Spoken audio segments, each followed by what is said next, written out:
আজমিরীগঞ্জে শীতার্তদের মাঝে কম্বল বিতরণ করলেন উপজেলা নির্বাহী অফিসার। আজমিরীগঞ্জ থেকে মিজানুর রহমান মাসুদ। হবিগঞ্জের আজমিরীগঞ্জ পৌর এলাকার নয়ানগর, জয়নগর, মুচিহাটিতে গতকাল রবিবার রাতে অসহায় শীতার্তদের মধ্যে কম্বল বিতরণ করলেন আজমিরীগঞ্জ উপজেলা নির্বাহী অফিসার নিবিড় রঞ্জন তালুকদার।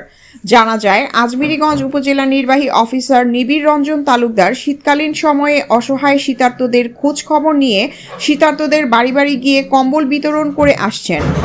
এরই প্রেক্ষিতে আজমিরীগঞ্জ পৌর এলাকার নয়ানগর, জয়নগর, মুচিহাটিতে গতকাল রাতে সরজমিনে গিয়ে শীতার্তদের বাড়ি ঘরে খোঁজখবর নিয়ে 100 কম্বল বিতরণ করেন।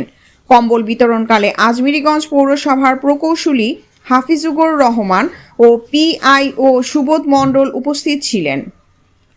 প্রিয়াঙ্কা মল্লিক, আলোকিত টিভি নিউজ ডেস্ক, ঢাকা।